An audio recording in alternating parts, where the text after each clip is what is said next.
Soma's baking and cooking থেকে সোমা বলছি। আজ আপনাদের সাথে শেয়ার করছি একটা নিরামিষ তরকারি, মটর ডালে বড়া দিয়ে নিরামিষ তরকারি। তাতে কি কি সবজি ব্যবহার করলাম, কি মশলা ব্যবহার করলাম, চলুন তাহলে ভিডিওটা একবার দেখি। এখানে পটল 6-7টা মতো পটল কেটে নিয়েছি। একটা পটলকে 3 টুকরো করেছি। পটলটা একটুখানি টুকরো করলে হয় কি, পটলের মধ্যে নুন মশলা ভালো মতো ঢোকে। আর কুমড়ো কেটে নিয়েছি এরকম একটু বড় বড় করে, কারণ কুমড়োটা গলে যায় সহজে, সেই জন্য কুমড়োটাকে একটু বড় করে কেটে নিয়েছি। আর একটা আলু এখানে কেটে নিয়েছি ডুমো করে। এবার এটাকে সরিয়ে রাখছি। একটা গ্রাইন্ডিং জার নিলাম। এখানে মটর ডাল আমার হাতের মুঠের 1 মুঠের থেকে একটু বেশি ভিজিয়ে রেখেছিলাম, ঘন্টা 5-6 মতো ভিজিয়ে রেখেছিলাম। ডালটাকে দিয়ে দিলাম।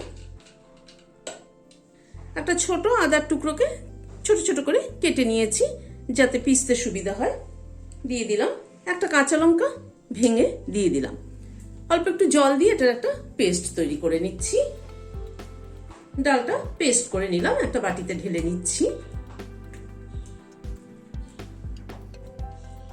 অল্প একটু নুন দিলাম, 1/2 চামচেরও কম। অল্প একটু হলুদ দিলাম, 1/4 চামচ হিং দিলাম।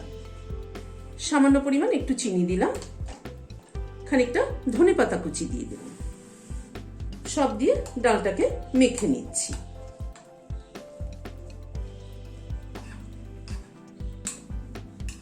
ডালটাকে মেখে নিলাম। চলুন এবার তাহলে রান্নাটা শুরু করি। গ্যাসে একটা কড়াই বসালাম, সরষের তেল দিচ্ছি। গ্যাসের ফ্লেমটাকে বাড়িয়ে দিলাম তেলটা একটু গরম হওয়ার জন্য।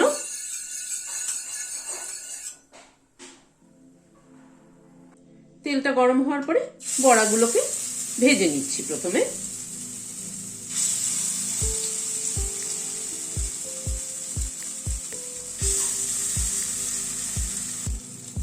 গ্যাসের ফ্লেমটাকে মিডিয়ামে রেখে বড়াগুলোকে ভাজবো। কেননা গ্যাসের ফ্লেমটা যদি বাড়িয়ে দেওয়া হয় তাহলে কিন্তু বড়ার ভেতর ভাজা হবে না, বড়ার ওপরটা হয়তো লাল হয়ে যাবে। একটা পিঠ ভাজা হওয়ার পরে উল্টে দিচ্ছি।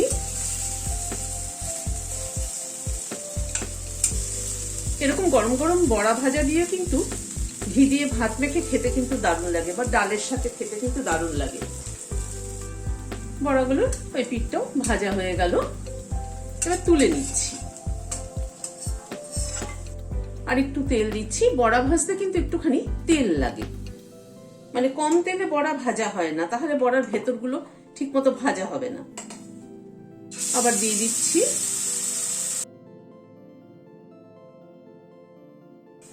একইভাবে বড়াগুলোকে আবারও ভেজে তুলে নিলাম। সব বড়াগুলোকে ভেজে তুলে নিলাম। কড়াইতে আবার সরষের তেল দিচ্ছি। পটলটা দিয়ে দিচ্ছি আগে।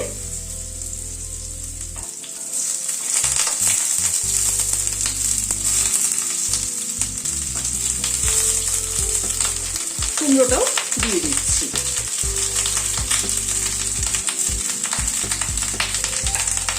1/2 চামচের একটু কম নুন দিলাম।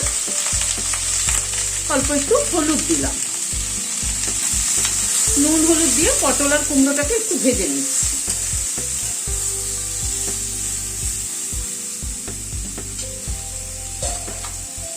একটু ঢেকে দিচ্ছি যাতে তাড়াতাড়ি সেদ্ধও হয়ে যায়, ভাজাও হয়। মিনিট 3-4 মতো ঢাকা ছিল। আমি অবশ্য ঢাকাটা খুলে একবার মাঝে নেড়ে দিয়েছিলাম, তা হয়তো নিচে লেগে যেত।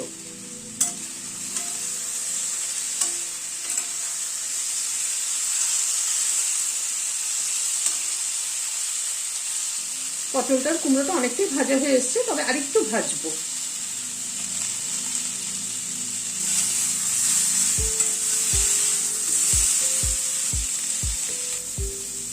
পটল আর কুমড়োটা আরো মিনিট 2 একটুখানি নাড়াচাড়া করে নিলাম। এবার তুলে নিচ্ছি। কড়াইতে আবার একটু সরষের তেল দিচ্ছি। অল্প একটু সাদা জিরে ফোড়নে দিচ্ছি। একটা তেজপাতা দিলাম।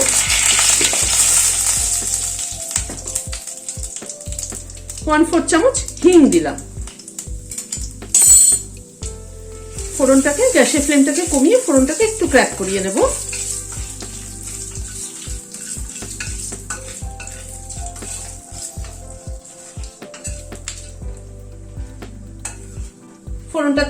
সুগন্ধ বেরোনোর পরে আলুটা অ্যাড করে দিচ্ছি। আলুটাকে আমি একটু বয়েল করে নিয়েছি। আপনারা সবাই জানেন আলু সবসময় আমি একটুখানি, মানে যারা আমার ভিডিও রেগুলারলি দেখেন আর কি, আলুটা আমি কিন্তু সবসময় একটু বয়েল করে নিই।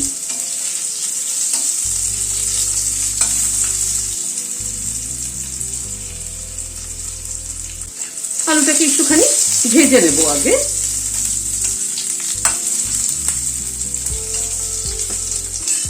হিং, জিরে, তেজপাতার কিন্তু একটা দারুণ সুন্দর ফ্লেভার বেরোচ্ছে। আলুটাকে মিনিট 2 সময় ধরে একটু ভেজে নিলাম। 1 চামচ আদা বাটা দিয়ে দিচ্ছি। 2টো কাঁচা লঙ্কা পেস্ট করে নিয়েছি, সেটা দিয়ে দিচ্ছি। আদা আর কাঁচা লঙ্কাটাকে হালকা করে একটুখানি নাড়াচাড়া করে নেব।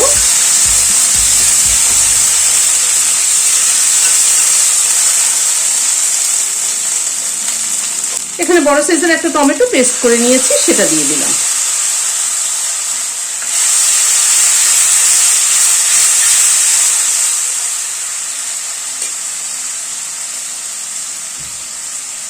হাফ চামচ জিরের গুঁড়ো দিলাম, এটা রোস্টেড জিরের গুঁড়ো। এই রোস্টেড জিরে ধনের গুঁড়ো কিন্তু আমি ঘরে তাওয়ায় জিরে ধনেকে রোস্ট করে নিয়ে গুঁড়ো করে রাখি। 1 চামচ উঁচু উঁচু রোস্টেড ধনের গুঁড়ো দিলাম। নুন দিলাম হাফ চামচ, হলুদ দিলাম হাফ চামচ, হাফ চামচেরও কম দিলাম। কাশ্মীরি লঙ্কা গুঁড়ো দিলাম হাফ চামচেরও কম। সব মশলাগুলো দিয়ে একটু কষিয়ে নেব।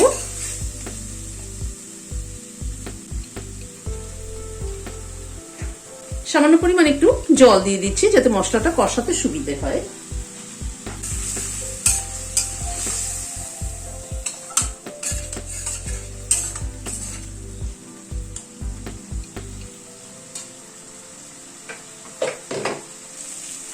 গ্যাসের ফ্লেমটাকে মিডিয়ামে রেখে মিনিট 2-3 সময় ধরে মশলাটাকে কষালাম। এবার আলু পটলটাও দিয়ে দিচ্ছি, পটল আর কুমড়োটাও দিয়ে দিচ্ছি এর মধ্যে, দিয়ে একটুখানি মশলার সাথে কষিয়ে নিচ্ছি।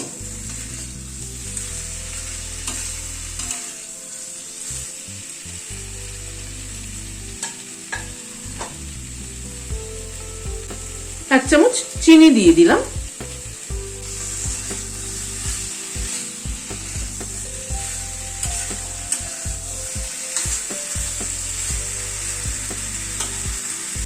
নিরামিষের দিনে কিন্তু এরকম একটা তরকারি হলে খাওয়া হয়ে যায়।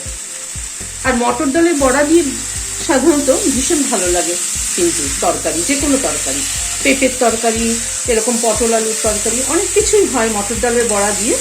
মটর ডালের বড়া দিয়ে টেস্টটা অনেকটা বেটার হয়।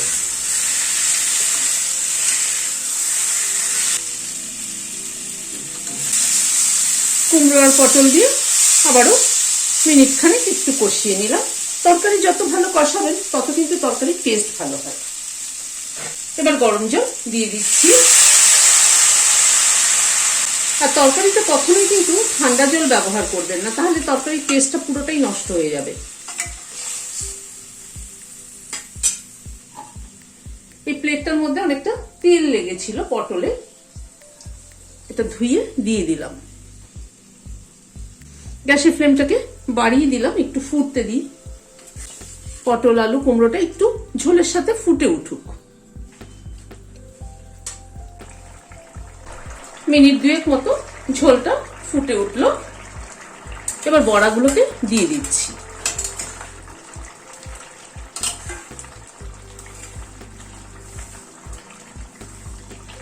বড়াগুলো একটু ঝোলের মধ্যে ডুবিয়ে দিচ্ছি।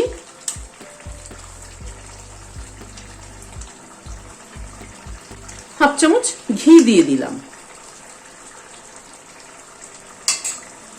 ভাজা মশলার গুঁড়ো 1 চামচ ছড়িয়ে দিলাম।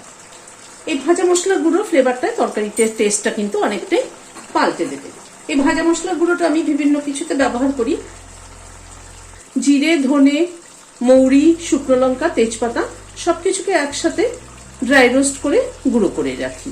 তাই এই মশলাটা বিভিন্ন কিছুতে ব্যবহার করা যায়, তাতে কিন্তু তরকারির স্বাদের অনেক পরিবর্তন হয়। গ্যাসের ফ্লেমটাকে এবার বন্ধ করে দিলাম, দিয়ে ঢেকে দিচ্ছি স্ট্যান্ডিং টাইম 5 মিনিট, ঘি ভাজা মশলার ফ্লেভারটা অ্যাড হওয়ার জন্য। যে কোনো নিরামিষের দিনে কিন্তু এরকম একটা তরকারি রান্না করলে ভাত খাওয়া হয়ে যাবে। আপনাদের কেমন লাগলো আমাকে কমেন্ট বক্সে জানাবেন। ভালো লাগলে লাইক এবং সাবস্ক্রাইব করার অনুরোধ রইল। আজ তাহলে এখানে শেষ করছি। নমস্কার।